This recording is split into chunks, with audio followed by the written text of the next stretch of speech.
എല്ലാവർക്കും forex gold എക്സ്പേർട്ടിലേക്ക് സ്വാഗതം. ഇന്നത്തെ വീഡിയോയിലൂടെ നമ്മൾ നോക്കാൻ പോകുന്നത് എങ്ങനെയാണ് നമുക്ക് മാക്സിമം ലോസ് ഒഴിവാക്കി ട്രേഡ് ചെയ്യാനായിട്ട് സാധിക്കും എന്നുള്ളതാണ്. എന്തൊക്കെ കാര്യങ്ങളാണ് മെയിനായിട്ട് നമ്മൾ ലോസ് വരാതിരിക്കാനായി ശ്രദ്ധിക്കേണ്ടതെന്ന് നമുക്ക് നോക്കാം. പ്രധാനമായിട്ടും നമ്മൾ ആദ്യമേ ചെയ്യേണ്ട ഒരു കാര്യം എന്ന് പറയുന്നത് ലോവർ ഇൻവെസ്റ്റ്മെന്റിൽ സ്റ്റാർട്ട് ചെയ്യുക എന്നുള്ളതാണ്. പ്രത്യേകിച്ച് ബിഗിനേഴ്സിനെ ഫോക്കസ് ചെയ്തിട്ടുള്ള ഒരു വീഡിയോ കൂടിയാണിത്. ലോവർ ഇൻവെസ്റ്റ്മെന്റിൽ മാത്രം നമ്മൾ സ്റ്റാർട്ട് ചെയ്യുക. നമ്മൾ ഒരിക്കലും കടം വാങ്ങി ട്രേഡ് ചെയ്യാതിരിക്കുക. നമ്മുടെ ഇൻകത്തിന്റെ ഇത്ര പെർസെന്റേജ് മാത്രമേ നമ്മൾ ട്രേഡിങ്ങിൽ ഇൻവെസ്റ്റ് ചെയ്യാവുള്ളൂ. നമുക്കിനി എത്ര പ്രോഫിറ്റ് അതിൽ നിന്ന് കിട്ടുന്നുണ്ടെങ്കിലും നമ്മൾ എപ്പോഴും ഒരു ഫിക്സഡ് ആയിട്ടുള്ള ഒരു കാൽക്കുലേഷൻ നമുക്ക് ഉണ്ടാകുക എന്നുള്ളതാണ്. അതുപോലെ തന്നെ നമ്മുടെ ഇൻവെസ്റ്റ്മെന്റ് നമ്മുടെ ലോട്ട് സൈസ് എപ്പോഴും കുറഞ്ഞിരിക്കുക. അതായത് നമുക്ക് കൂടുതൽ ഇൻവെസ്റ്റ്മെന്റ് ഉണ്ടെങ്കിലും 0.01 അല്ലെങ്കിൽ 0.02 ആയിട്ട് ആ ഇൻവെസ്റ്റ്മെന്റിനെ നമ്മൾ ഡിവൈഡ് ചെയ്തിട്ട് വേണം നമ്മൾ ട്രേഡ് ചെയ്യാനായിട്ട്. എന്താണ് അങ്ങനെ ചെയ്യുന്നത് കൊണ്ടുള്ള ഒരു ഗുണമെന്ന് വെച്ച് കഴിഞ്ഞാൽ നമുക്ക് ഒരു ട്രേഡിൽ തന്നെ 2, 3 എൻട്രികൾ പല ഇതിലെടുക്കാൻ പറ്റും. ചിലത് ചിലപ്പോൾ ഹൈ എൻട്രി ആയിരിക്കും. ചിലത് കുറച്ച് ലോവർ എൻട്രി ആയിട്ട് നമുക്ക് കിട്ടിയിട്ടുണ്ടാവും. അപ്പം നമുക്ക് പ്രോഫിറ്റ് ആദ്യം വരുന്നതിന് തന്നെ നമുക്ക് കട്ട് ചെയ്ത് നമുക്ക് ഓവറോൾ ഒരു പ്രോഫിറ്റിലേക്ക് എത്താനായിട്ട് സാധിക്കും.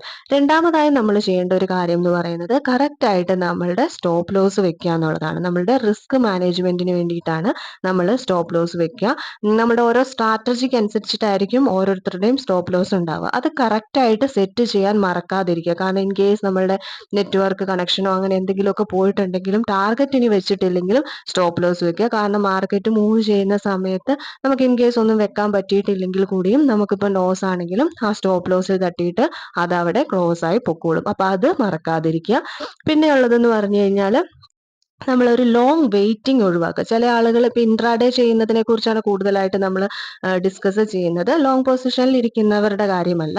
ഇൻട്രാഡേ ചെയ്യുന്ന ഒരാളാണെങ്കിൽ നമ്മൾ മാക്സിമം ഒരു എന്താ പറയാ ഒത്തിരി ലോങ് വെയിറ്റ് ചെയ്യാതിരിക്കുക. കാരണം നമുക്കൊരു പ്രോഫിറ്റ് ഒക്കെ ആദ്യമേ തന്നെ കിട്ടുന്നുണ്ടാവും. പലപ്പോഴും നമുക്ക് കൂടുതൽ വേണമെന്നുള്ള ഒരു ഇതിലായിരിക്കും നമ്മൾ ലോങ് വെയിറ്റ് ചെയ്യുക. അങ്ങനെ ലോങ് വെയിറ്റ് ചെയ്യുമ്പോൾ ചിലപ്പോൾ നമുക്ക് കിട്ടിയ പ്രോഫിറ്റ് പോലും നഷ്ടപ്പെട്ട് വീണ്ടും ലോസിലേക്ക് പോകാനുള്ള സാധ്യതയുണ്ട്. അപ്പൊ നമുക്ക് എത്ര പ്രോഫിറ്റ് വേണമെന്ന് തീരുമാനിച്ചിട്ട് ആ ഒരു കറക്റ്റ് പ്രോഫിറ്റിൽ നമ്മൾ വേഗം തന്നെ മാർക്കറ്റിൽ നിന്ന് എക്സിറ്റ് ആവാനായിട്ട് ശ്രമിക്കുക. ലോങ് വെയിറ്റിലാണ് നമുക്ക് കൂടുതലും സ്റ്റോപ്പ് ലോസ് അടിക്കാനുള്ള സാധ്യതകൾ ഉള്ളത്.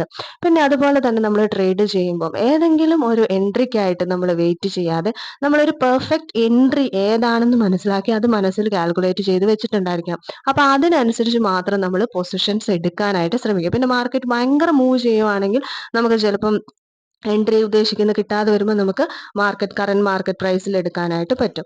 അങ്ങനെ ചെയ്തിട്ട് നമുക്ക് ചെയ്യാം. പക്ഷെ നമുക്ക് മാർക്കറ്റ് സ്ലോയിലാണ് പോകുന്നതെങ്കിൽ എന്തായാലും നമുക്കൊരു പെർഫെക്റ്റ് എൻട്രി നമുക്ക് ഉണ്ടായിരിക്കണം. എങ്കിൽ മാത്രമാണ് അത് സ്റ്റോപ്പ് ലോസ് അടിക്കാതെ പോകാനുള്ള സാധ്യത കൂടുതലായിട്ട് ഉണ്ടാവുക. പിന്നെയുള്ള കാര്യം എന്ന് പറഞ്ഞു കഴിഞ്ഞാൽ ഒരു ട്രേഡ് എടുത്തു കഴിഞ്ഞാൽ നമ്മൾ ടെൻഷൻ അടിക്കാതിരിക്കുക. അത് നമ്മൾ എടുത്തു കഴിഞ്ഞു. അപ്പൊ പിന്നെ അതിനെക്കുറിച്ച് ആലോചിച്ച് ടെൻഷൻ അടിക്കുകയും അതൊരു മൈനസിലേക്ക് പോകുന്ന സമയത്ത് കൂടുതൽ നെഗറ്റിവിറ്റി നമ്മുടെ സൈഡിൽ നിന്ന് നമ്മൾ പ്രൊഡ്യൂസ് ചെയ്യാതിരിക്കുക. അത് കൂളായിട്ട് വിടുക. കൂളായിട്ട് വിട്ട് നോക്കിയിട്ട് അത് ചെയ്യാം. പിന്നെയുള്ളത് ലോസിനെയും പ്രോഫിറ്റിനെയും നമ്മൾ ഒരുപോലെ അക്സെപ്റ്റ് ചെയ്യുക എന്നുള്ളതാണ്. പലപ്പോഴും പ്രോഫിറ്റ് വരുമ്പോൾ മാത്രം നമ്മൾ സന്തോഷിക്കുക, ലോസ് വരുമ്പോൾ നമ്മൾ വല്ലാണ്ട് ഡൗൺ ആയി പോകുന്ന ഒരു അവസ്ഥയുണ്ട്. അപ്പൊ ട്രേഡിങ് ഒരു ലോസ് ഉള്ള ഒരു കാര്യമാണെന്ന് നമ്മൾ മനസ്സിലാക്കുകയും പ്രോഫിറ്റ് വന്നാലും ലോസ് വന്നാലും അത് ട്രേഡിങ്ങിന്റെ ഭാഗമാണെന്ന് മനസ്സിലാക്കി അതിനെ അംഗീകരിച്ച് നെക്സ്റ്റ് ട്രേഡ് എടുക്കുക, നെക്സ്റ്റ് ഓപ്പർച്യൂണിറ്റിയിലേക്ക് പോകുക. അതായത് നമ്മൾ ലോസിനെ കുറിച്ച് ഓർത്ത് ചിന്തിച്ചുകൊണ്ടിരിക്കാതെ നമ്മൾ നെക്സ്റ്റ് ഓപ്പർച്യൂണിറ്റിയിലേക്ക് പോയി വീണ്ടും ആ ലോസ് വേഗം തന്നെ റിക്കവർ ചെയ്ത് എടുക്കുക. ഒരു ലോസ് വന്നു എന്ന് കരുതിയിട്ട് നമ്മൾ വീണ്ടും ട്രേഡ് ഇരിക്കരുത്. ട്രേഡ് ചെയ്ത് വീണ്ടും അതിനെ റിക്കവർ ചെയ്യാം. പിന്നെ ഉള്ളത് മാർക്കറ്റ് വെയിറ്റ് ചെയ്ത് സ്വന്തമായിട്ട് ഒരു സ്ട്രാറ്റജി നമ്മൾ എപ്പോഴും ഉണ്ടാക്കിയെടുക്കണം. കാരണം മറ്റൊരാളുടെ സ്ട്രാറ്റജി നമുക്ക് കോപ്പി അടിക്കാനായിട്ട് പറ്റില്ല. നമ്മൾ പലപ്പോഴും അത് വാച്ച് ചെയ്തിട്ട് നമ്മളുടേതായ ഒരു സ്ട്രാറ്റജി നമുക്ക് കിട്ടും. അതിന് കുറച്ച് എഫേർട്ട് നമ്മൾ എടുത്താൽ മതിയാകും. അതെടുത്തു കഴിഞ്ഞിട്ട് നമ്മുടെ ഒരു സ്ട്രാറ്റജി നമ്മൾ ക്രിയേറ്റ് ചെയ്യും, അതിൽ ഫോക്കസ് ചെയ്യും, അതിലൊരു മാസ്റ്റർ ആകാൻ ശ്രമിക്കുകയും ചെയ്യും. ഒരുപാട് സ്ട്രാറ്റജികൾ എടുത്തിട്ട് പലരും ചെയ്യുന്നു നോക്കി ചെയ്യുമ്പോഴൊക്കെ നമുക്ക് അതെന്താ പറയാ പലപ്പോഴും ലോസിലേക്കൊക്കെ വരും. പിന്നെ ഒരുപാട് കാര്യങ്ങൾ നോക്കുന്ന സമയത്ത് നമുക്ക് ലോസ് വരും. അതുകൊണ്ട് തന്നെ നമ്മളുടെ ഒരു സ്ട്രാറ്റജി ഉണ്ടായി അതിൽ മാസ്റ്റർ ആകാനായിട്ട് ശ്രമിക്കുക. പിന്നെ അതുപോലെ തന്നെ നെക്സ്റ്റ് വരുന്ന ഒരു പോയിന്റ് എന്ന് പറഞ്ഞു കഴിഞ്ഞാൽ ട്രെൻഡിനനുസരിച്ച് ട്രേഡ് ചെയ്യാം. ഇപ്പൊ ബൈ ആണ് ട്രെൻഡ് എന്നുണ്ടെങ്കിൽ ആ ബൈകൾ മാത്രം എടുക്കാനായിട്ട് ശ്രമിക്കുക. ഓപ്പോസിറ്റ് പോകുന്നില്ല എന്നല്ല, ഓപ്പോസിറ്റ് പോകുമ്പോഴാണ് നമുക്ക് എൻട്രിക്കായിട്ടുള്ള ഒരു ഓപ്പോസിറ്റ് പോകുന്നതായിരിക്കും. അത് എപ്പോഴും നമ്മൾ മനസ്സിലാക്കണം. അതൊരു സ്മാർട്ട് മണിയുടെ ഒരു കോൺസെപ്റ്റ് ആണത്. അതുകൊണ്ട് തന്നെ ഓപ്പോസിറ്റ് പോകുന്ന സമയത്ത്, ട്രെൻഡ് പോകുന്ന സമയത്ത് അത് ഒരു എൻട്രിക്കായിട്ട് പോകുന്നതാണെന്ന് നമ്മൾ മനസ്സിലാക്കണം. അതായത് ബൈക്ക് വേണ്ടിയിട്ടുള്ള ഒരു എൻട്രി ലെവലിലേക്ക് പോകുന്നതാണെന്ന് മനസ്സിലാക്കണം. ഉടനെ അത് ട്രെൻഡ് മാറി സെല്ലിലേക്ക് ഇപ്പോൾ ബൈ ട്രെൻഡ് കാണിച്ചുകൊണ്ടിരിക്കുന്നതിടയ്ക്ക് പെട്ടെന്ന് ഒരു ഡൗൺ വരുമ്പോൾ നമ്മൾ ചിന്തിക്കുകയാണ് അത് ഉടനെ ട്രെൻഡ് മാറുകയാണെന്നുള്ളത്. ഒരിക്കലും അല്ല. അത് നമുക്ക് ഒരു എൻട്രിക്കായിട്ട് ഡൗൺ വരുന്നതാണ്. ആ എൻട്രിക്കായിട്ടാണ് നമ്മൾ വെയിറ്റ് ചെയ്യേണ്ടത്. അപ്പോൾ ആ ലോവർ പൊസിഷനിൽ നിന്ന് വേണം നമ്മൾ ബൈ എടുക്കാൻ. ഇനി സെല്ലാണെന്നുണ്ടെങ്കിൽ പെട്ടെന്നൊരു മൂവ്മെന്റ് ഉണ്ടായി അപ്പിലേക്ക് പോവുകയാണെങ്കിൽ അത് സെൽ എൻട്രിക്കായിട്ട് വരുന്നതാണെന്ന് മനസ്സിലാക്കുകയും അവിടെ നമ്മൾ സെൽ എൻട്രി പ്ലേസ് ചെയ്യുകയും ചെയ്യുക. അങ്ങനെയാണ് നമുക്ക് പ്രോഫിറ്റ് കിട്ടുന്നത്. അതുകൊണ്ട് ഓപ്പോസിറ്റ് ട്രെൻഡ് ചെയ്യുന്നുണ്ടെങ്കിൽ വളരെ വേഗത്തിൽ സ്കാൽപ്പിംഗ് ട്രേഡ് നമുക്ക് ചെയ്യാനായിട്ട് പറ്റും. ട്രെൻഡിനനുസരിച്ച് ചെയ്തു കഴിഞ്ഞാൽ നമുക്ക് ലോസ് വരുന്നത് കുറവായിരിക്കും. അല്ലെങ്കിൽ നമ്മൾ നോക്കുക, മാർക്കറ്റ് നന്നായിട്ട് നോക്കിയിട്ട് മാത്രം നമ്മൾ ചെയ്യുക.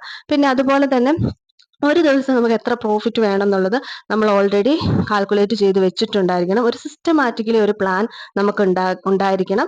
അതിനനുസരിച്ച് മാത്രം നമ്മൾ ട്രേഡ് ചെയ്യുക. ഒരുപാട് ട്രേഡ്സ് നമുക്ക് എടുക്കാതിരിക്കുക. കാരണം ഒരുപാട് ട്രേഡ്സ് എടുക്കും തോറും നമുക്ക് ഭയങ്കര ബുദ്ധിമുട്ടുണ്ടാകും. നമുക്ക് കിട്ടിയ പ്രോഫിറ്റ് പോലും ലോസിലേക്ക് പോകാനുള്ള സാധ്യതയും കൂടുതലാണ്. അപ്പോൾ ഇത്രയും കാര്യങ്ങൾ ശ്രദ്ധിച്ചു കഴിഞ്ഞാൽ നമുക്ക് ഒരു പരിധി വരെ ലോസ് ഇല്ലാതെ നമുക്ക് ട്രേഡ് ചെയ്യാനായി സാധിക്കും. എല്ലാ ദിവസവും രാവിലെ ഇന്ത്യൻ സമയം, അതായത് 8 തൊട്ട് 9 മണി വരെ രാവിലെ നമ്മൾ എന്താണ് ഗോൾഡിന്റെ ഫോറക്സ് മാർക്കറ്റിന്റെ ട്രെൻഡ് എന്താണെന്ന് പറഞ്ഞിട്ടുള്ള വീഡിയോ നമ്മൾ ചെയ്യുന്നുണ്ട്. ആ വീഡിയോ കണ്ടാൽ തന്നെ ഏകദേശം നമുക്ക് അന്നത്തെ ഒരു ട്രെൻഡിനെ കുറിച്ചൊരു ഐഡിയ നമുക്ക് കിട്ടും. അതിനനുസരിച്ച് നമുക്ക് ട്രേഡ് ചെയ്യാൻ പറ്റും.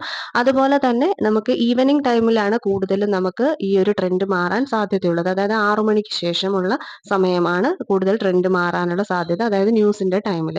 അപ്പോൾ ആ ഒരു സമയം വരെയൊക്കെ നമുക്ക് ഈ മോർണിംഗ് ടൈമിലെ ട്രെൻഡ് വെച്ചിട്ട് നന്നായി ട്രേഡ് ചെയ്യാനായിട്ട് സാധിക്കും.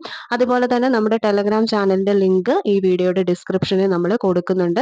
താല്പര്യമുള്ളവർക്ക് ലേറ്റസ്റ്റ് ന്യൂസ് അപ്ഡേറ്റ്സ് ഒക്കെ അറിയാൻ താല്പര്യമുള്ളവർക്ക് ജോയിൻ ചെയ്യാം. അതുപോലെ തന്നെ വീക്ക്ലി 1 ഫ്രീ സിഗ്നലും നമ്മൾ അതിൽ പ്രൊവൈഡ് ചെയ്യുന്നുണ്ട്. ഫ്രീ സിഗ്നലിന് ഒരുപാട് ആക്യുറസി ഒന്നും ഉണ്ടാവില്ല. 95% ഒക്കെ മാത്രമേ ആക്യുറസി ഉണ്ടാവുള്ളൂ. അതുപോലെ തന്നെ നമ്മളുടെ പെയ്ഡ് VIP ചാനലുണ്ട്, ടെലഗ്രാം ചാനലുണ്ട്. താല്പര്യമുള്ളവർക്ക് കോൺടാക്ട് ചെയ്ത് അതിൽ ജോയിൻ ചെയ്യുക. അതിൽ നമ്മൾ ഡെയിലി ഒരു 99% ആക്യുറേറ്റ് ആയിട്ടുള്ള സിഗ്നൽ ആയിരിക്കും നമ്മൾ പ്രൊവൈഡ് ചെയ്യുന്നത്. താല്പര്യമുള്ളവർക്ക് അതിലും ജോയിൻ ചെയ്യാം. വീഡിയോ ഇഷ്ടപ്പെട്ടു കഴിഞ്ഞാൽ ലൈക്ക് ചെയ്യാനും ഷെയർ ചെയ്യാനും സബ്സ്ക്രൈബ് ചെയ്യാനും ഒന്നും മറക്കരുത്. Thank you.